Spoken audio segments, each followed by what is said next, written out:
Today we have Tarek Fateh, an author from Canada. You are talking about the human rights violations in Sindh. Isn't it an issue for the Pakistani people to decide? Ideally, Pakistani people would decide if Pakistan was a democracy, if Pakistan had a constitution, if Pakistan's military and security forces were under the civilian government. But that's not the case.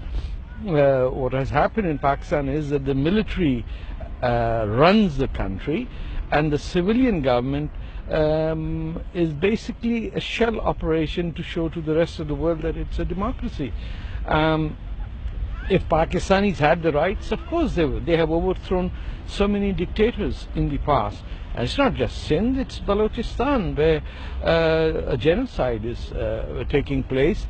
And if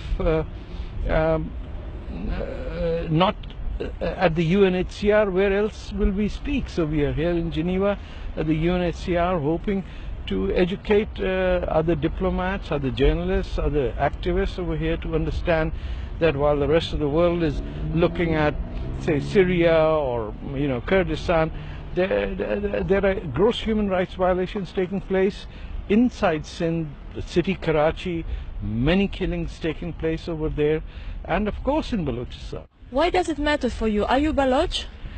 No, I am not Baloch. My ethnicity is Punjabi, but I was born in Karachi, which is the capital of Sindh, and I have seen from the 1960s to the 70s to the 80s, and I've been out of Pakistan since 1978 in the Middle East, and then now in Canada.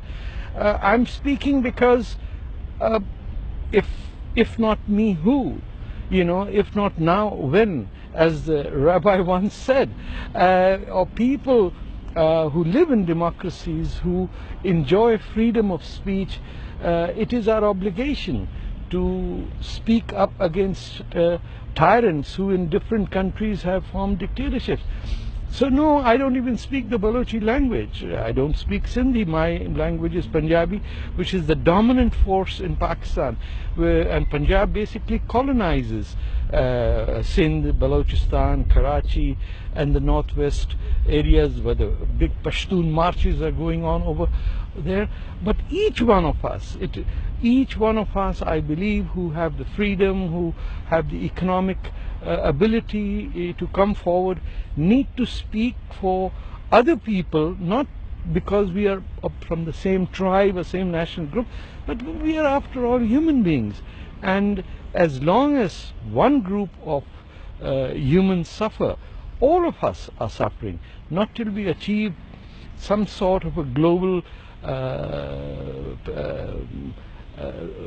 system where people, of course, not everybody can be equal, but have the same rights. And that is why I want the people of Balochistan and Sindh to be able to speak their story, because there have been 5 wars of independence that have taken place in Balochistan. Tens of thousands of people have died. Many are missing, disappeared in the Pakistan military institutions. So that's why I speak. Do you feel that Balochistan will ever be an independent country? Perhaps not in my lifetime, but Balochistan was an independent country until March 27, 1948. In fact, Balochistan was an independent country before Pakistan and India became independent. But on March 27, the Pakistan militaries, first the Navy and then the armed forces, attacked Balochistan from all sides, from the sea and from the north. And from that day onwards, it's a country that has been under occupation. Now, the fact very few people know about this is because Balochistan is a very sparsely populated country. It's almost as big as France, but it has only about I think 8 million people. And the rest of Pakistan is about 200 million. So it is resource rich. It has got gas, it has petroleum, gold, copper, but above all, a wonderful people with a rich history that goes back a few thousand years. And they have never been part of India.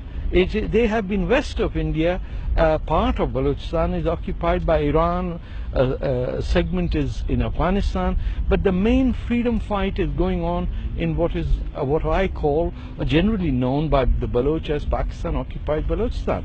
So maybe, not tomorrow, maybe day after tomorrow, but who knows? We should all work towards things not for our own accomplishment or not for our own joy, but because it is the right thing to do. So inshallah, one day Balochistan will be an independent country. Thank you a lot for your opinion and for your time. Thank you.